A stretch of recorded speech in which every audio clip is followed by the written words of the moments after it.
Hello friends, আমাদের second SHN Pro YouTube চ্যানেলে তোমাদের সবাইকে স্বাগতম জানাচ্ছি। তো গাইস, অনেকে বলতে পারো বা অনেকে অলরেডি আমাকে জিজ্ঞেস করছো, ভাই আপনার ভিডিওগুলো আসলে এখানে কপি করে চালানো হচ্ছে। একদমই না, আমি জেনে বুঝে এই চ্যানেলটা খুলেছি। গাইস, তোমরা এখন বলতে পারো, ভাই আপনার ওই চ্যানেলে কেন ভিডিও আপলোড করেন না? গাইস, এই একটা প্রবলেমের কারণে এই সেকেন্ড চ্যানেলটা আমরা খুলেছি এবং আমাদের কাছে পর্যাপ্ত ফ্রি টাইম আছে, যার কারণে আমরা এখন থেকে এই চ্যানেলে ভিডিও আপলোড করব।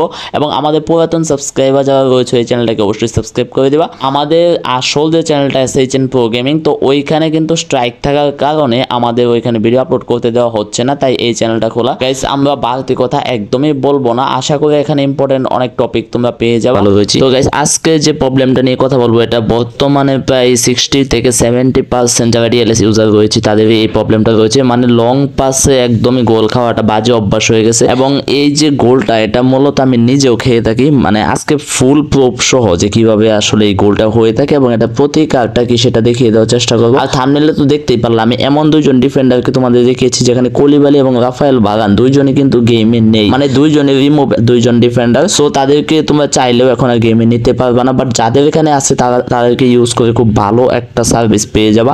এখন এদেরকে যদি টিমে নিতে না পারো, তাহলে কোন দুইজন ডিফেন্ডার নিলে তোমরা ভালো একটা সার্ভিস পাবে বা লং পাসের গোল থেকে আটকাইতে পারবে, সেই বিষয়গুলো নিয়ে আজকে কথা বলবো। সো ভিডিওটা ফার্স্ট টু লাস্ট দেখার চেষ্টা করবো। আমাদের চ্যানেলে নতুন হলে অবশ্যই চ্যানেলটিকে সাবস্ক্রাইব করে দিও। এখন যারা সাবস্ক্রাইব করে পাশে আছে অসংখ্য ধন্যবাদ। চলো ভিডিও মেন টপিক আলাপ করা যাক।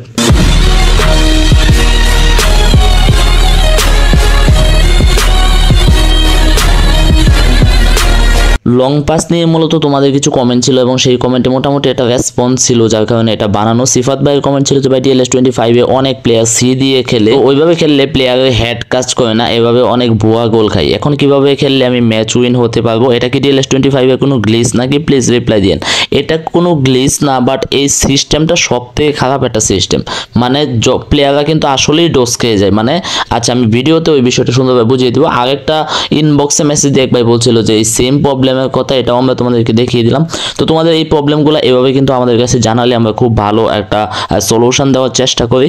তো এবার চলো আমরা ভিডিওর মাধ্যমে দেখাবো যে আসলে প্রবলেমটা কিভাবে সৃষ্টি হয়। মানে লং পাসটা অনেকে বুঝতেছো না কিভাবে ডোজ খাও, বা যারা বুঝতেছো তারা কিন্তু এই ভিডিওটা দেখলে আরো বেশি ক্লিয়ার হয়ে যাবা। দেখো, আমরা গেমে ঢুকে পড়লাম। তো এটা হচ্ছে একটা লাইভ ম্যাচ। দেখো, ABT FC। তো এই টিমের বিপক্ষে আমি আমার টিম নিয়ে ঢুকে পড়লাম এবং আমার দুইজন ডিফেন্স আমি নিয়েছি, বাগান এবং কলিবালিকেও। তারপরও আমি কিন্তু ডোজ খাবো। একটু ভিডিওতে তোমাদেরকে দেখাই, তারপর একটু কুইক মোশন করে দিলাম ফার্স্টেই, মানে হচ্ছে গেম প্লেটা স্টার্ট হলো। এটা একটা লাইভ ম্যাচ। তো এই ম্যাচে তোমাদেরকে দেখাবো যে আসলে লং পাসটা কিভাবে করে। দেখো, এই দেখো, এই যে প্লেয়ারকে দিল এবং উপরে বাসিয়ে দিল, মানে ওই পাশ থেকে এই পাশে পাস হবে, ওই পাশ থেকে এই পাশে, মানে হচ্ছে একদম সাইড নিয়ে একটা পাস হবে। এই মাত্র গোল খেতে যাচ্ছিলাম। আর একটু রিওয়াইন্ড করে তোমাদেরকে দেখাচ্ছি, একটু স্লো করে ভালোভাবে দেখো।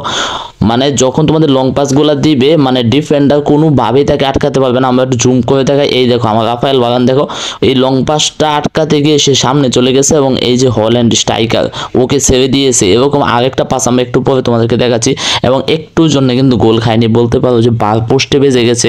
মানে গোল হওয়ারই একটা 99% চান্স ছিল। এবার দেখো, আরেকটা পাস আমরা দেখাচ্ছি। দেখো, এই যে সেম ভাবে আগেরটা দিয়েছিল ওই সাইড থেকে, এবার দিল এই সাইড থেকে। মানে এটা হচ্ছে সি পাস, সিতে উপরের দিকে বল বাসিয়ে দেয়। এটাও বার পোস্টে বাজছে, বাট এটা লাস্ট মোমেন্টে আমরা গোল খেয়ে গেছি।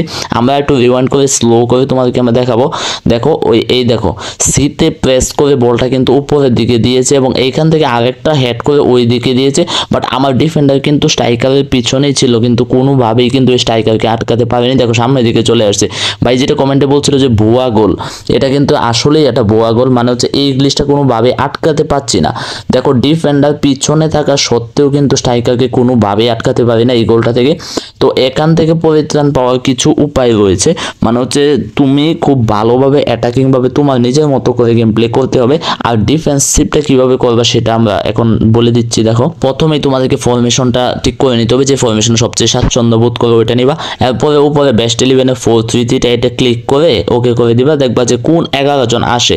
এখন এই 11 জন থেকে দেখবা যে ওদের এবিলিটিটা কেমন, বা এদেরকে তুমি ইউজ করে করে খেলে কি ভালো একটা সার্ভিস পাবো কিনা। উপরে যে 3 জন দেখতে পারলে এদেরকে আমি ভালো একটা সার্ভিস পাবো। বেলিংহাম, কেভিন ডি ব্রুইনে দুজনের হাইট রয়েছে, লুকা মডরিচের কিন্তু হাইট খুব একটা ভালো নেই, যার কারণে তাকে আমরা খুব একটা সার্ভিস পাবো না। সো এই কারণে বেস্ট 11 থেকে তাকে আমরা কিন্তু সরিয়ে পল পগবাকে বসিয়ে দিলাম। তো তোমরা দেখবে যে কাদের হাইট বেশি রয়েছে, ফেডেরিকো বালভার্ডেকে তোমরা ইউজ করতে পারো। আমরা আলেক্সান্দ্রোকে ইউজ করলাম, কিন্তু ভ্যান ডাইক কিন্তু কোনোভাবেই আটকাতে পারে না, মানে ও বেশি ডোজ খায় এই গোলগুলাতে, কিন্তু ভ্যান ডাইক কোনোভাবে আটকাতে পারে না। সো আমরা রাফায়েল ভারানকে এখানে ইউজ করেছি এবং কুলিবালিকে ইউজ করেছি। তো আরেকটা জিনিস সেটা হচ্ছে এই যে দেখো একটা অ্যাটাকটা হচ্ছে এবং গোলকিপার দেখো সামনের দিকে চলে আসছে, যার কারণে গোল দেওয়ার খুব একটা চান্স হয়নি। মানে এই যে সি পাসের গোলগুলো লং শটে আর একটু স্লো করে দেখাচ্ছে, এগুলো আটকানোর জন্য তোমাকে অবশ্যই গোলকিপারকে সামনের দিকে নিয়ে আসতে হবে। তো এই গোলকিপারকে সামনের দিকে নিয়ে আসবা কীভাবে সেটাও আমরা দেখাচ্ছি। এটা নিয়ে আসলে কিন্তু গোল হবে না খুব একটা। দেখো এখানে যে সি বাটনটা রয়েছে, এই সি বাটনে প্রেস করবা। যখন দেখবা যে তোমার ডিফেন্ডার ডোজ খেয়ে গেছে এবং স্ট্রাইকাররা তোমার দিকে বল নিয়ে আসছে গোল করার জন্য, ঠিক তখন কিন্তু তোমরা সিতে প্রেস করে রাখবা। তাহলে দেখবা যে তোমাদের গোলকিপারটা একেবারে স্ট্রাইকারের সামনে চলে আসবে। সো যার কারণে যখন সে শট নেবে, বেশিরভাগ শট করে দেখা যাবে যে গোলকিপারের শরীরে বেজে যাবে অথবা বাইরে দিয়ে চলে যাবে, কিন্তু খুব একটা গোল হবে না। বা এখন তোমাদেরকে যে দুইটা ডিফেন্সের কথা আমি বললাম, এগুলো তো গেমে নাই, তাহলে এদেরকে তোমরা পাচ্ছ না। কিন্তু ব্যান্ডাই কি ইউজ করবে না, ব্যান্ডাই কোনোভাবে এই পাসটা আটকাতে পারে না। তোমরা আরও কিছু ডিফেন্স রয়েছে, আমার কাছে কয়েনের আইডিয়া রয়েছে, আমি ওই ডিফেন্ডারদেরকে কিনতেছি এবং কেনার পরে ওদেরকে আমি দেখতেছি ইউজ করে যে আসলে কারা এই পাসটা মোটামুটিভাবে একটা প্রতিরোধ করতে পারে। ওই জিনিসটা চেক করার পরে আমি কিছু ডিফেন্ডারদের নাম পরবর্তী ভিডিওতে তোমাদেরকে জানিয়ে দেবো। সো আশা করি ওদেরকে কিনে ইউজ করলে খুব ভালো একটা সার্ভিস পাইবা এই গোলগুলা থেকে। সো আজকে ভিডিওটা এই পর্যন্ত, যারা লাস্ট পর্যন্ত দেখছো আমাকে কমেন্টে বললে ধন্যবাদ সবাইকে।